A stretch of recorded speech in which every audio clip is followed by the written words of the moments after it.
الحمدللہ رب العالمین والصلاة والسلام علی اشرف الانبیاء والمرسلین نبینا محمد وعلی آلہ واصحابہ اجمعین، اما بعد۔ جی آج ہمارے پاس جو مسئلہ ہے جس کو ہم پڑھنے جا رہے ہیں یہ حوالہ کا مسئلہ ہے۔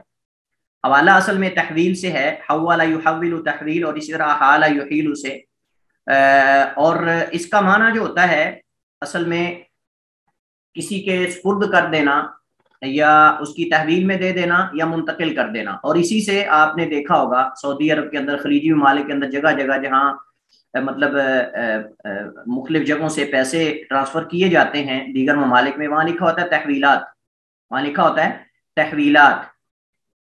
تو چونکہ وہ اپنے پیسے اس ملک کی کرنسی کو ان کے حوالے کر دیتے ہیں اور پھر وہ ان کو آگے دوسرے ملک کے اندر کنورٹ کر کے ان کے مطلب دوسرے کوئی بینک جو ان کا نائب ہوتا ہے یا وکیل ہوتا ہے اس کے سپرد کر دیتے ہیں اور وہاں سے پھر وہ ان کو لے لیتے ہیں۔ تو احال یحیل سے یا حول یحول سے، جس کا معنی تحویل میں دینا یا منتقل کرنا، اور اصطلاحی اعتبار سے جب حوالہ کی اصطلاح یعنی فقہا استعمال کرتے ہیں تو اس سے مراد ایک آدمی کے ذمے میں قرض ہے تو وہ اس قرض کو دوسرے کے ذمے میں دے دیتا ہے۔ مثلا اس نے دوسرے بندے سے پیسے لینے ہیں، اب وہ دے نہیں سکتا تو اس سے دوسرا آدمی جو ہے وہ اس سے زیادہ غنی ہو یا اس طرح کا ہو، اس کے سپرد کر دے کہ ٹھیک ہے جی یہ پیسے آپ دے دیں۔ تو یہ تھوڑا وکالت سے تھوڑا مختلف ہے۔ ہم نے وکالہ گزشتہ ہمارا موضوع تھا تو اس سے تھوڑا یہ مختلف اس اعتبار سے ہے کہ اس کے اندر قرض والا معاملہ نہیں ہوتا۔ اس کے اندر ایک بندہ جا رہا ہے، اس نے دیکھا کہ ایک بندہ کسی آدمی سے قرض کا مطالبہ کر رہا ہے، تو وہ کہتا ہے ٹھیک ہے جی یہ قرض آپ اس سے نہ مانگو یا اس پر کیس نہ کرو یا اس پر مقدمہ نہ کرو، یہ قرض اس کا میں دے دیتا ہوں۔ لہٰذا اس صورت میں وہ اس کا وکیل بن جاتا ہے، اس کا کفیل بن جاتا ہے کہ ٹھیک ہے اس کی میں کفالت لیتا ہوں اور اس کا قرض میں دے دیتا ہوں۔ لیکن یہاں اس صورت میں کیا ہوتا ہے کہ اس صورت میں مثلا آپ نے کسی بندے سے پیسے لینے ہیں اور اتنے ہی پیسے لینے ہیں جتنے آپ نے کسی کے دینے ہیں، تو آپ اس بندے کو کہتے ہیں کہ ٹھیک ہے آپ ایسا کرو کہ فلاں بندے سے میں نے پیسے لینے ہیں، اس کو میں بلاتا ہوں، تو وہ آپ کے سامنے اس بات کا اقرار کر لیتا ہے کہ ٹھیک ہے اس کی بجائے آپ مجھ سے قرض لے لو، لہٰذا اس کے ذمے آپ ڈال دیتے ہیں۔ یعنی قرض جو آپ کے ذمے تھا اس کو آپ نے دوسرے کے ذمے میں ڈال دیا، تحویل کر دی اس کی طرف، اس کو کہتے ہیں حوالہ، یا اس کی تحویل میں دے دینا یا احالہ کر دینا، یعنی کسی دوسرے کی طرف جو ہے وہ لوٹا دینا۔ تو قرض کو ایک شخص کے ذمے سے ہٹا کر دوسرے کے ذمے میں کرنے کا نام یہ حوالہ ہے، اور یہ ایک عقد ہوتا ہے، یہ ایک طرح کا عقد ہوتا ہے جس کے اندر مختلف اس کے ارکان ہیں جن کو ہم عنقریب انشاءاللہ پڑھتے ہیں۔ لیکن سب سے پہلے ہم حوالے کی مشروعیت کے حوالے سے بات کرتے ہیں۔ جو دوسرا ہمارا پوائنٹ ہے وہ یہ ہے کہ حوالہ کی مشروعیت یہ سنت اور اجماع سے ثابت ہے۔ نبی کریم علیہ الصلوۃ والسلام کی حدیث کے بارے میں وارد ہوئی ہیں، جن میں سے ایک حدیث میں یہاں نقل کروں گا، اور اس طرح امت کا، فقہا کا، علماء کا اس کے جائز ہونے پر اجماع ہے، امت کا اس کے جائز ہونے پر اجماع ہے علماء کا۔ حضرت ابو ہریرہ رضی اللہ تعالیٰ عنہ روایت کرتے ہیں ان رسول اللہ صلی اللہ علیہ وسلم قال مطل الغنی ظلم، غنی کا ٹال مٹول کرنا ظلم ہے۔ یعنی ایک آدمی کے پاس پیسہ ہے لیکن ٹال مٹول کر رہا ہے، نہیں جی کل دے دوں گا، پرسوں دے دوں گا، یا اور اس کی بہت زیادہ قسمیں ہیں، اس کی بہت زیادہ اقسام ہیں، ایک قسم پر یہ مشتمل نہیں بلکہ اس کی بہت زیادہ اقسام ہیں۔ مثلا ایک آدمی نے کسی کے پیسے دینے ہیں، جب وہ لینے کے لیے آتا ہے تو کہتا ہے میرے پاس ہے ہی کچھ نہیں، حالانکہ اس کے پاس ہے، مال ہے، پیسہ ہے، سب کچھ ہے۔ اسی طرح عموماً جو کارخانے ہیں، فیکٹریز وغیرہ ہیں، جو مختلف ادارے ہیں، مطلب وہ اگر کسی کو، حالانکہ ان کے پاس پیسہ ہے لیکن اگر وہ جان بوجھ کر، اگر ہے تو جان بوجھ کے ٹال مٹول کر رہے ہیں، تو یہ بھی اسی کے ضمن میں آتا ہے کہ اگر ان کے پاس ہے تو ان کو چاہیے اپنے ملازمین جو ان کے متحد لوگ ہیں ان کو وقت پر، جب ان کی اجرت جو ہے وہ پوری ہو جائے، مطلب جو معاہدہ تھا تو اس پر ان کو دینا چاہیے۔ بہرحال یہ حدیث ایک وسیع ہے، لیکن ہمارا یہ موضوع نہیں، ہمارا موضوع آگے والا ہے جو وَإِذَا أُتْبِعَ أَحَدُكُمْ عَلَى مَلِيءٍ فَلْيَتْبَعْ، اور جب تمہارا قرض کسی مالدار کے حوالے کر دیا جائے اسے چاہیے کہ اس کا پیچھا کرے، یعنی اسے قبول کر لے۔ اگر ایک بندہ تمہارا قرض جو اس بندے کے ذمے تھا وہ اپنا ذمہ دوسرے کے ذمے دے دیتا ہے، مطلب وہ کہتا ہے کہ مجھ سے قرض لینے کی بجائے آپ فلاں غنی آدمی سے لے لو، مالدار آدمی ہے، اسے میں نے لینا بھی ہے، تو وہ آپ کو دے دے گا۔ تو یہ مطلب ہے وَإِذَا أُتْبِعَ أَحَدُكُمْ عَلَى مَلِيءٍ فَلْيَتْبَعْ، کہ جب تمہارا قرض جو ہے وہ کسی مالدار آدمی کے حوالے کر دیا جائے تو پھر تمہیں چاہیے کہ اس کا پیچھا کرو، یعنی جس کے ذمے ڈال دیا جائے تم اس سے جا کر لو، تو اگر کوئی تمہارا احالہ کرتا ہے اس طرف تو تم اس کو قبول کر لو۔ تو یہ مطلب ہے اس کی مشروعیت کے حوالے سے، اور امت کا، تمام فقہا کا اس کے جواز پر اجماع ہے۔ اور اس پر ان کا اتفاق ہے کہ یہ ایک ایسا عقد ہے جو صرف قرض میں ہو سکتا ہے، کسی دوسری چیز کے اندر نہیں ہو سکتا. یعنی اگر قرض کسی بندے نے لینا ہے تو وہ دوسرے بندے کے ذمہ ڈال سکتا ہے کہ میری طرف سے تم اس کو دے دو. اور اس کی کچھ شروط ہیں، اس کی کچھ شروط ہیں، ارکان ہیں، قواعد ہیں، جن کو ہم انشاءاللہ عنقریب پڑھتے ہیں. اور یہ مسئلہ عموماً لوگ ایسا کرتے ہیں، ہمارے ہاں معاشرے کے اندر بھی بہت سارے لوگ ایسا کرتے ہیں. وہ کہتے ہیں یار میں نے اس بندے کے پیسے دینے ہیں، تو وہ پاس ہی بیٹھا ہوتا ہے دینے والا بھی، جس سے اس نے لینے ہوتے ہیں. وہ کہتا ہے آپ اس کو جو ہے وہ جب ٹائم پورا آئے اگلے مہینے کی 10 تاریخ کو میں نے آپ سے لینے ہیں تو آپ اس کو دے دو. وہ کہہ دیتا ہے ٹھیک ہے. اب تینوں فریق اس کے اندر راضی ہو جاتے ہیں، یعنی جو حوالے کرنے والا ہے وہ بھی، اور جس کو کر رہا ہے وہ بھی، اور جس کے کر رہا ہے وہ بھی. تو یہ ارکان ہے، یہ ارکان ہے.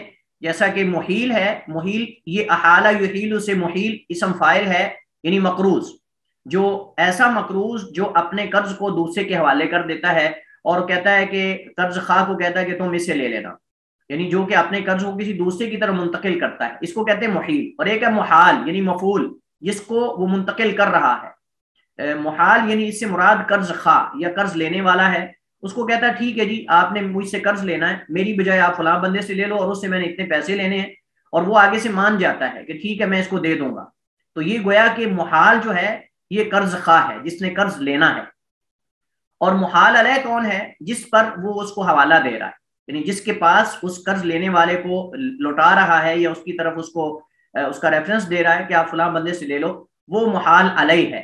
علیہ یعنی اس پر جس پر تحویل کی جا رہی ہے.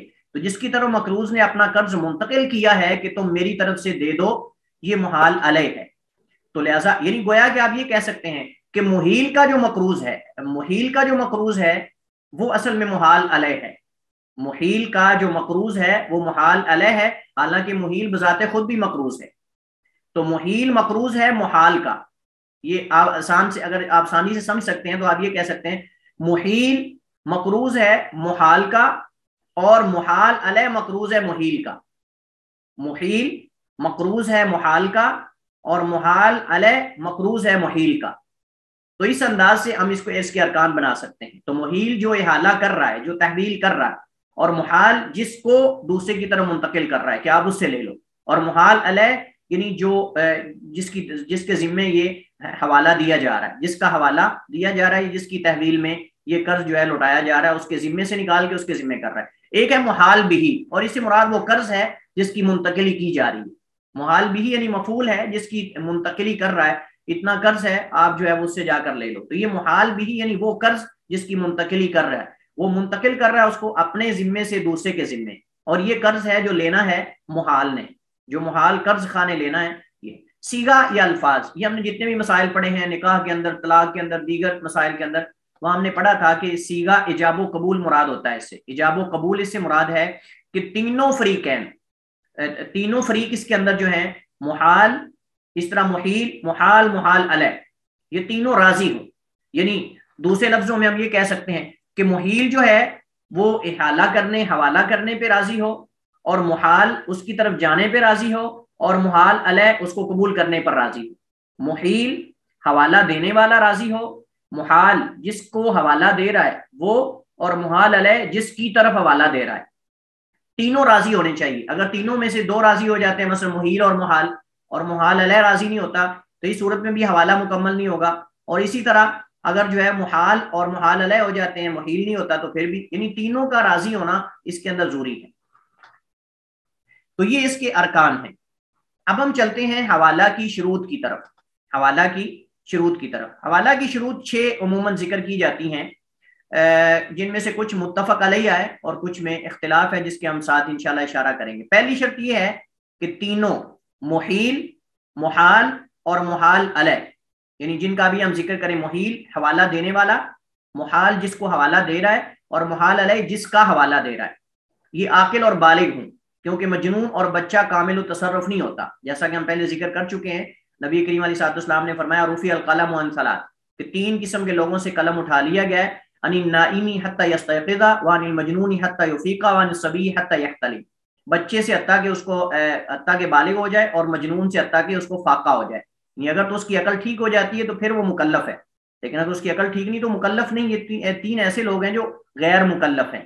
لہٰذا بچہ جو ہے وہ خود اپنے مال کے اندر تصرف کا حق نہیں رکھتا، تو وہ دوسرے کے کیسے مال کے اندر تصرف کا حق رکھ سکتا ہے؟ لہٰذا نہ محیل مجنون ہو سکتا ہے، نہ محیل بچہ ہو سکتا ہے، نہ محال مجنون ہو سکتا ہے اور نہ محال بچہ ہو سکتا ہے۔ اس طرح محال علیہ بھی مجنون اور بچہ نہیں ہو سکتا، یہ پہلی شرط ہے۔ دوسری شرط حوالہ میں وہ یہ ہے کہ محال علیہ حوالہ کرنے والے محیل سے زیادہ غنی ہو، محال علیہ حوالہ کرنے والے محیل سے زیادہ غنی ہو، یعنی جو بندہ حوالہ دے رہا ہے نا، جس بندے کا حوالہ دے رہا ہے، وہ حوالہ جس بندے کا دیا جا رہا ہے نا، وہ اس کے برابر کا یا اس سے زیادہ غنی ہونا چاہیے۔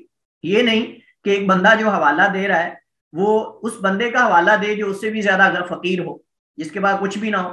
تو اب اس صورت میں صاف ظاہر ہے کہ جو بندہ محال ہے، جس کو حوالہ دے رہا ہے، جس نے قرض لینا ہے، وہ کہے گا بھائی تیرے پاس وہ تجھ سے بھی زیادہ غریب ہے، وہ مجھے کیا دے گا؟ جس کا تم مجھے حوالہ دے رہے ہو، جس کے سپرد اپنے قرض کو کر رہے ہو، میرے قرض کو تم اس کے سپرد کر رہے ہو، اس سے لے لو، وہ تجھ سے بھی زیادہ فقیر ہے، وہ تجھ سے بھی زیادہ کنگال ہے، وہ کیا دے گا مجھے؟ لہٰذا اس کے اندر شرط یہ ہے کہ محال علیہ حوالہ کرنے والے محیل سے زیادہ غنی ہو، یعنی محیل جو حوالہ دے رہا ہے اور محال علیہ جس کی طرف محال کو کر رہا ہے وہ سے زیادہ غنی ہو، کیونکہ اس کے بغیر تو حوالہ کا کوئی فائدہ ہی نہیں۔ حوالے کا مطلب یہی ہوتا ہے نا کہ ایک بندہ خود نہیں دے سکتا تو وہ دوسرے کو کہہ دیتا ہے کہ ٹھیک ہے جی آپ نے چونکہ مجھ سے پیسے لیے ہوئے تھے آپ اس کو دے دو، لیکن اگر وہ خود اس کے پاس کچھ نہیں تو وہ اس کو کیا دے گا؟ پھر اس بندے کو گھومنے کا تو فائدہ ہی کوئی نہیں، چکر ہی لگا رہے گا، ایک چکر لگا لے، دو لگا لے، دوبارہ آنا اس نے جو ہے وہ محیل کے پاس ہی ہے۔ تو اس کو بہتر ہے کہ پھر محال علیہ کے پاس جائے نا، کیونکہ محال علیہ پہلے ہی کنگال اور فقیر ہے۔ لہٰذا اگر محال علیہ غنی ہے اور مالدار ہے، جیسے کہ حدیث کے اندر ہم نے پہلے ابھی پڑھا ہے قریب کہ اگر تمہارا قرض کسی غنی آدمی کے سپرد کر دیا جائے تو اسے قبول کر لو، مطلب اس کی طرف چلے جاؤ، اس سے جا کے لے لو چپ کر کے۔ یہ ایک طرح کا محیل کے ساتھ بھی احسان ہے، اور دوسرا یہ ہے کہ اس کا قرض بھی اس سے وصول کر لیا جائے گا۔ تیسری شرط تینوں کی رضامندی، اور یہ ہم پہلے بھی ذکر کر چکے ہیں ارکان کے اندر بھی، ایجاب و قبول کے اندر وہاں اور اعتبار سے تھی لیکن یہاں اور اعتبار سے، ایجاب و قبول وہاں تھا لیکن یہاں تینوں کی رضامندی ہے۔ تینوں کی رضامندی شرط ہے، اگر تینوں میں سے کوئی ایک بھی راضی نہیں ہوتا تو حوالہ جو ہے یہ مکمل نہیں ہوگا، تحویل جو ہے یہ درست نہیں ہوگی۔ چوتھی شرط یہ ہے کہ محال کا محیل پر قرض ہو، محال کا محیل پر قرض ہو، یعنی مطلب محال جس کی تحویل کر رہا ہے، جس بندے کو وہ کہہ رہا ہے کہ آپ فلاں بندے سے جا کے قرض لے لو، اس کا مطلب قرض ہوگا تو تحویل کرے گا، اگر قرض نہ ہو تو اس صورت میں وکالہ ہوگا، حوالہ نہیں ہوگا، اس صورت میں وکالہ ہوگا، حوالہ نہیں ہوگا۔ وکالہ وہی کفالت جیسے میں کہہ رہا ہوں کہ مطلب وہ اپنا مال کسی دوسرے کے سپرد کر دیتا ہے۔ اب اگر وہ کہتا ہے کہ جی کسی بندے کو کہتا ہے کہ آپ نا فلاں بندے سے اتنے پیسے میری طرف سے وصول کر لو، آپ فلاں بندے سے اتنے پیسے میری طرف سے وصول کر لو، اب چونکہ جس بندے کو وہ اس کی طرف بھیج رہا ہے وہ صاحب ظاہر اس کو اپنا وکیل بنا رہا ہے، اب جو وکیل بنا رہا ہے، جس کی طرف وکیل بنا رہا ہے، اب صاحب ظاہر کہ وکیل نے تو اس سے پیسے نہیں لینے، وہ تو اس کا قرض خواہ نہیں ہے، لہذا اس صورت میں پھر وکالہ ہوگا، وہ وکیل ہوگا، نہ کہ وہ کیا ہوگا؟ محال۔ تو محال تب ہم کہیں گے جب اس نے قرض لینا ہو محیل سے جو اس کو حوالہ دے رہا ہے، لہذا اور اگر وہ قرض نہیں لینا اس نے محال نے تو پھر وہ وکالہ ہوگا، پھر وہ حوالہ نہیں ہوگا۔ جیسے ہم پہلے پڑھ چکے ہیں وکالہ اور کفالت کے مسئلے کے اندر ہم یہ پڑھ چکے ہیں کہ جو بندہ اپنی ذمہ داری کسی دوسرے کو دے دیتا ہے، جو اس کے اندر ہاتھ میں اختیار تھا وہ دوسرے کو دے دیتا ہے، بس وہ کہتا ہے میں نے پیسے لینے تھے لیکن آپ لے لو اس بندے سے، تو اس صورت میں وہ وکیل ہے، نہ کہ وہ محال ہے، کیونکہ اس نے قرض لینا ہی نہیں اس سے۔ تو یہ قرض کے مسئلے کے ساتھ خاص ہے حوالہ کا مسئلہ، یعنی جیسے پہلے بھی میں نے ذکر کیا ہے کہ حوالہ کا مسئلہ جو ہے، تحویل کا مسئلہ، یہ قرض سے متعلق ہے، اگر اس کا تعلق قرض سے نہیں تو یہ حوالہ نہیں ہوگا۔ پانچویں شرط یہ کہ قرض کی ادائیگی کا وقت ہو چکا ہو، قرض کی ادائیگی کا وقت ہو چکا ہو، یعنی جو محال ہے جس کی وہ تحویل کر رہا ہے محیل محال علیہ کی طرف، یہ اس بندے کا قرض کا وقت ہو چکا، یہ شرط ہے۔ اگر قرض کا وقت نہیں ہوا تو اس صورت میں وہ حوالہ نہیں کہلائے گا، یعنی ایک بندہ ہے وہ آپ کے پاس آتا ہے، اس کے قرض وصول کرنے کا وقت ہو چکا ہے، صاحب ظاہر ہے آپ تب ہی کہیں گے نا کہ میں نے فلاں بندے سے پیسے لینے اور اس کا وقت بھی ہو چکا ہے، آپ وہاں سے جا کے لے لو، جب آپ کے قرض کی ادائیگی کا وقت ہو چکا ہوگا۔ لیکن اگر آپ کی قرض ادائیگی کا وقت ہوا ہی نہیں تو آپ اس کو کہیں گے، جو آپ سے قرض لینے آ رہا ہے جو محال ہے، آپ اسے کہیں گے بھئی ابھی آپ کا وقت ہی نہیں ہوا، آپ اگلے مہینے آنا، تب تک میں فلاں بندے سے لے لوں گا، تب تک میں فلاں بندے سے لے لوں گا، آپ کو دے دوں گا، لیکن جب اس کا وقت ہو چکا ہے تو آپ مجبور ہیں اب اس کی تحویل کریں کسی غنی آدمی کی طرف کہ ٹھیک ہے جی فلاں بندہ. اب میں آپ کو بتاؤں، کوئی بندہ اسی وقت ہی دوسرے بندے کے پاس جاتا ہے جب اس کو پتا ہے کہ مجھے وہاں سے ملیں گے، لیکن اگر اسے پتا ہے نا کہ فلاں بندہ تو پہلے ہی لوگوں کے پیسے مارے ہوئے اس نے، وہ دیتا ہی نہیں ہے، تو اس کے بندے کے پاس کوئی نہیں جائے گا. تو عموماً ایسا ہوتا ہے کہ جب آپ مطلب کہ آپ کو کوئی بندہ کسی بندے کا ریفرنس دیتا ہے نا کہ فلاں بندے سے میں نے پیسے لینے اور اس سے جا کے لے لو، اور وہ آگے سے کہتا ہے ٹھیک ہے میں دے دوں گا، اور وہ غنی بھی ہے، تو لوگ اس کی طرف چلے جاتے ہیں. لیکن اگر وہ بندہ صاحب ظاہر ہے کہ فقیر ہوگا تو وہ کبھی نہیں اس کی طرف جائے گا. تو لہٰذا یہاں ہم مسئلہ پڑھ رہے ہیں کہ قرض کی ادائیگی کا وقت ہو چکا ہو، اور یہ شرط مالکیہ کے ہاں ہے، یہ شرط مالکیہ کے ہاں ہے. لیکن راجح بات یہ ہے کہ قرض کا وقت اگر نہیں بھی ہوا اور آپ کسی بندے کو مطلب قرض دینے کی بجائے آپ اس کو کہتے ہیں فلاں بندے سے جا کے لے لو، اور وہ کہتا ٹھیک ہے میں دے دوں گا، تو یہ بھی حوالہ ہی کہلائے گا. لیکن یہ مالکیہ کے ہاں یہ شرط ہے کہ اگر قرض ادائیگی کا وقت نہیں ہوا تو یہ حوالہ نہیں کہلائے گا. لیکن راجح بات یہ ہے کہ اگر قرض کی ادائیگی کا وقت ہو چکا ہے تو آپ حوالہ دے سکتے ہیں. آپ کہہ سکتے ہیں کہ جی آپ فلاں بندے سے جا کے میرا قرض جو ہے وہ جو آپ نے مجھ سے لینا ہے، میں نے فلاں بندے سے اتنے پیسے لینے اور آپ اس سے جا کر وصول کر لو. تو اور آگے سے وہ ہاں بھی کہہ دیتا ہے کہ ٹھیک ہے میں دے دوں گا اس کو. یہ فون پر بھی بات ہو سکتی ہے، عقد لکھ کر بھی ہو سکتا ہے، یا مطلب جس طرح بھی ممکن ہو جو مطلب اس دور کے اندر یا اس علاقے کے اندر عرف ہے یا معروف چیز ہے اس کے مطابق ہوگا. چھٹی اور آخری شرط جو ہے شروط میں سے وہ یہ ہے کہ دونوں قرض ہم مثل ہوں، دونوں قرض ہم مثل ہوں، یعنی وقت مقدار اور جنس میں، وقت مقدار اور جنس میں دونوں برابر ہوں. بتائیے آپ کون بتائے گا آپ میں سے؟ آفشین آپ بتائیں. آفشین میری آواز جا رہی ہے آپ لوگوں کو؟ السلام علیکم. ہاں جی، وہ اس سے میں دبا رہی تھی بٹن تو وہ پیچھے دونوں نہیں جا قرض سے کیا مراد ہے؟ دونوں قرض سے مراد کیا ہے کہ دونوں قرض برابر ہونے چاہیے؟ یہی میں سوچ رہی تھی کہ آپ کیا پوچھنے لگے ہیں. ہاں تو آپ پتہ چل گیا نا میں کیا پوچھنے لگا ہوں. جی سوال سمجھ نہیں آیا آپ کو؟ آپ یہ پوچھے نا کہ انہوں نے کہا ہے کہ وقت مقدار اور یہ جنس یعنی برابر ہم ہو، نے تو یہ کہا کہ اس کے اندر یہ ہے کہ دونوں قرض برابر ہوں، دونوں قرض کیا ہیں؟ برابر ہوں. یعنی شروط میں سے یہ ہے، ہم شروط پڑھ رہے ہیں نا حوالہ کی، جی جی تو حوالہ کے اندر دونوں قرض ہم مثل ہوں، برابر ہوں. تو دونوں قرض سے کیا مراد ہے؟ کون سے دو قرض ہیں؟ قرض تو ایک ہی ہے، ہاں لیکن اس کا دو مطلب یہ ہے کہ آفشین آپ دو لگتا لوگوں ہے کہ آپ عالم رویہ میں تو نہیں پہنچی. نہیں، ویسے میں بہت ایبسنٹ مائنڈ ہوں، لیکن دونوں لوگوں پہ قرض ہو گیا نا، یعنی کہ ایک تو مقروض ہے اور ایک جس نے اب وہ لیا تھا، یعنی کہ اس کا ذمہ لیا تھا کہ وہ ادا کرے گا. بالکل رائٹ. تو بات یہ کہ یہاں دو مقروض ہو چکے ہیں، مطلب ایک تو جس نے جو تحویل کر رہا ہے، جو محیل ہے جو حوالہ دے رہا ہے، ایک وہ مقروض ہے. وہ کس کا مقروض ہے؟ محال کا، جس کو تحویل کر رہا ہے یا جس کو دوسرے کے حوالے کر رہا ہے. اور دوسرا مقروض کون ہے؟ ہاں ایک جس کا محیل اور جی ایک محال علیہ، ایک محیل جی اور ایک محال علیہ. محیل یعنی جو محال کو حوالہ دے رہا ہے کس کا؟ اپنے مقروض کا، کہ میرا فلاں بندہ ہے اس سے میں نے پیسے لینے ہیں، وہ میرا مقروض ہے، میں تمہارا ہوں، ایک میرا مقروض ہے، لہذا اس کا قرض اور اس کا قرض برابر ہو. یعنی جتنے پیسے محیل نے دینے ہیں اتنے اس نے لینے ہیں، اتنے اس نے دوسرے بندے سے جس کا حوالہ دے رہا ہے نا کہ آپ فلاں بندے سے جا کے لے لو، اس سے بھی اتنے پیسے اور وہی چیز لینی ہو. کیونکہ اگر وہ چیز نہ ہو سیم، جنس اگر مختلف ہو، مثلا میں آپ کو مثال دیتا ہوں، جنس سے کیا مراد ہے؟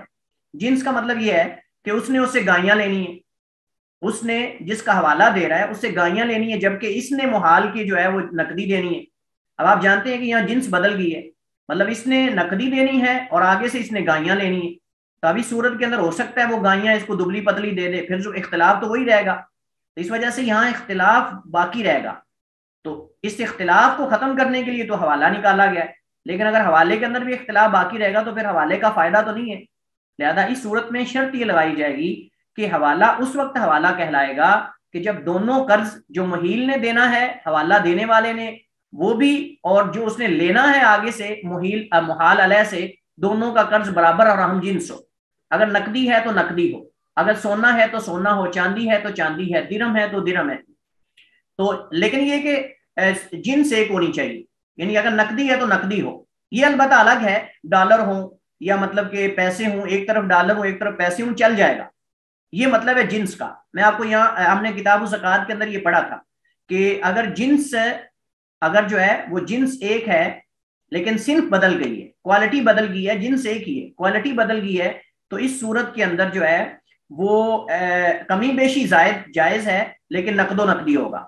کمی بیشی جائز ہے لیکن نقد و نقدی ہوگا. یہ ہم نے کتاب الزکات کے اندر میں نے آپ کو بتایا تھا کہ جب جنس ایک ہو لیکن کوالٹی بدل جائے.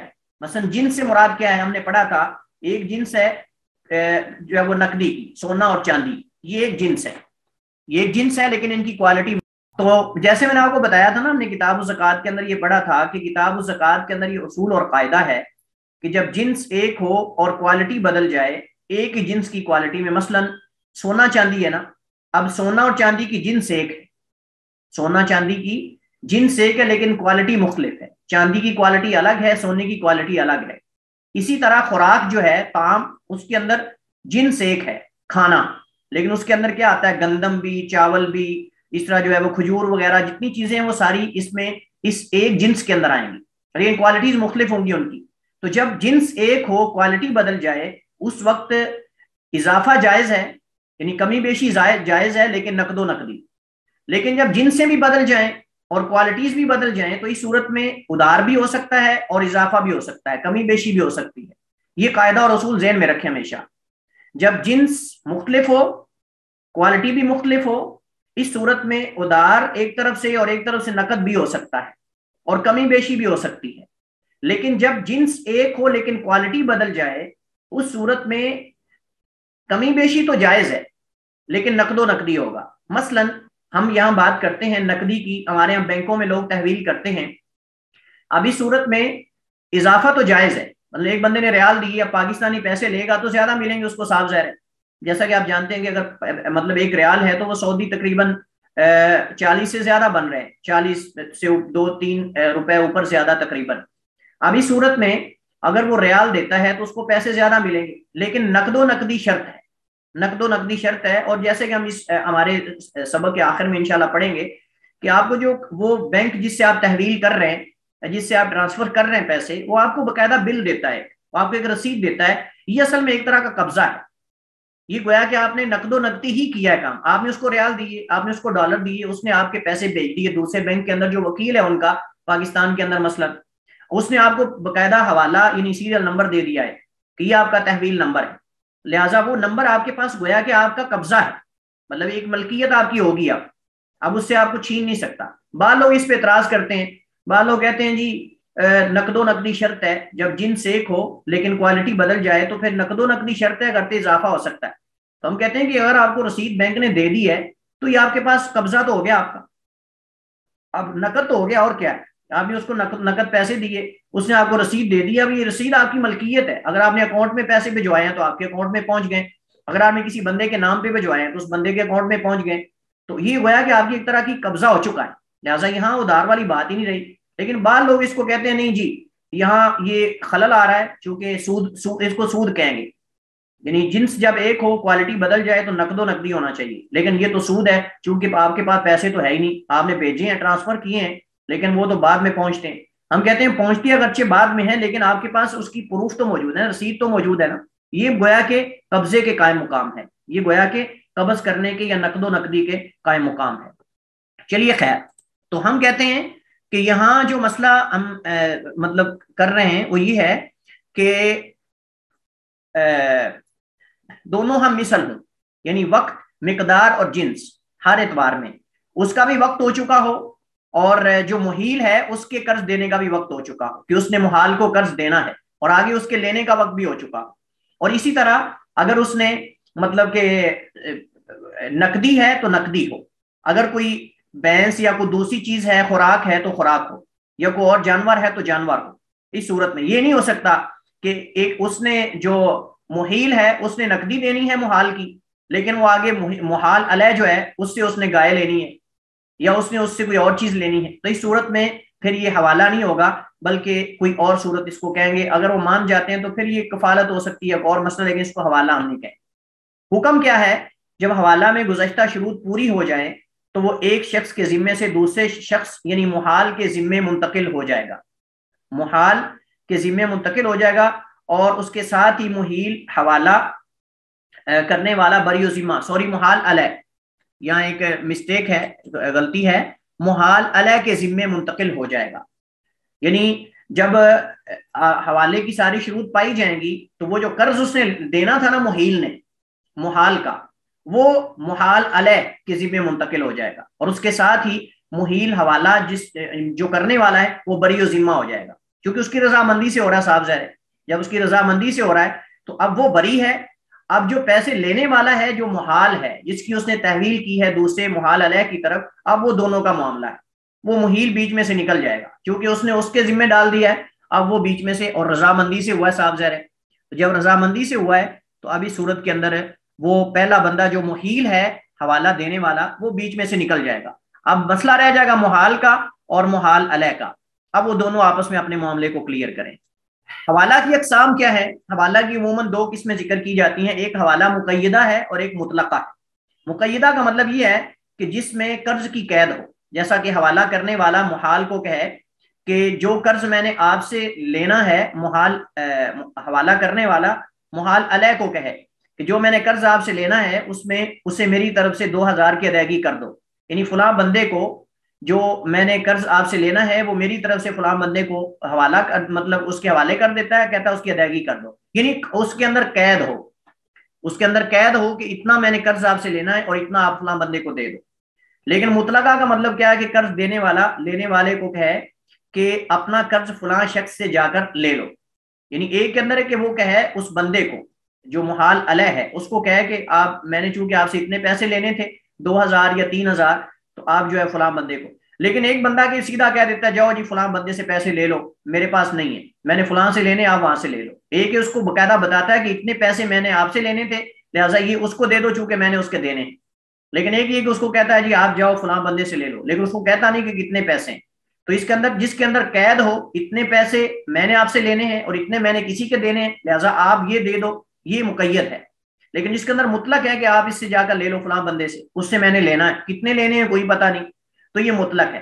تو احناف کے ہاں یہ جو ہے وہ ہو سکتا ہے مطلق بھی، لیکن دیگر فقہاء کے ہاں یہ جائز نہیں ہے، حوالہ مطلقہ جائز نہیں ہے، حوالہ مقیدہ جس کے اندر قید ہو قرض دینے کی بھی اور قرض لینے کی بھی، یعنی جو محیل ہے وہ بھی بتائے کہ میرا یہ اتنا قرض میں نے اس سے لینا ہے، اور اس کو بھی بتائے دینے والے جو محال علیہ ہے کہ میں نے اس سے اتنا میں نے اس کا قرض دینا ہے، تو اس صورت کے اندر یہ مقید ہے، لیکن اگر مطلق ہے تو جائز نہیں، احناف کہتے ہیں جائز ہے۔ جی، حوالہ کینسل کب ہوگا؟ حوالہ کینسل یا ختم کب ہوگا؟ اس کی مختلف طریقے ہیں۔ پہلا یہ کہ خود فسخ کرنے سے، تینوں میں سے کوئی بندہ اس کو کینسل کر دے تو اس صورت کے اندر جو ہے وہ ختم ہو جائے گا۔ محال علیہ کے محال کو مال کی ادائیگی کر دینے سے، جس کی طرف حوالہ کیا گیا ہے وہ اگر ادا کر دیتا ہے محال کو تو اس سے بھی ختم ہو جائے گا۔ محال کی موت واقع ہو جانا، یعنی محال جو ہے جس کو حوالہ کیا گیا ہے محیل نے، اگر وہ مر جاتا ہے محال علیہ کا حوالہ کا مال کا وارث بن جائے گا، محال علیہ جو ہے وہ حوالے کے مال کا وارث بن جائے گا، یعنی جس کی طرف اس نے تحویل کی تھی وہ مال کا وارث ہے اصل میں، وہ مال کا وارث ہے اصل میں، جو اس کے پاس مال ہے دوبارہ وہ اس کو واپس کرے گا اصل بندے کو، یعنی جس نے اس سے قرض لینا ہے، یعنی دوبارہ عقد ختم ہو جائے گا۔ اب وہ محال علیہ جس کی طرف اس نے تحویل کی تھی اب وہ قرض لے کر اس کے ورثاء کو دے گا، اس کے ورثاء کو دے گا۔ یہ صورت آپ کو سمجھ آ گئی ہے؟ یعنی محال کی موت اگر ہو جاتی ہے جس کو اس نے حوالہ دیا تھا کہ آپ فلاں محال علیہ سے جا کے لے لو، لیکن وہ وہاں جانے سے پہلے ہی مر جاتا ہے جو اصل جس نے محیل سے قرض لینا تھا، تو اب اس صورت میں جو محال علیہ ہے وہ اس مال کا وارث بن جائے گا، لیکن اس کو محیل جس نے اس کی طرف حوالہ دیا تھا اس کو مال لٹانا ہوگا اس کا، وہ پھر آگے جو محال فوت ہوا ہے اس کے گھر والوں کو دے گا، لیکن جو عقد ہوا تھا ان کا وہ کینسل ہو جائے گا، کیونکہ بیچ میں جو بندہ تھا گھوم رہا ہے دونوں طرف وہ تو فوت ہو گیا، قرض لینے والا پہلا بندہ، لہذا اس صورت میں اصل جو محیل تھا جس نے محال علیہ کی طرف محال کو جو ہے وہ اس کو حوالہ دیا تھا اب وہ اپنے قرض کو وصول کرے گا۔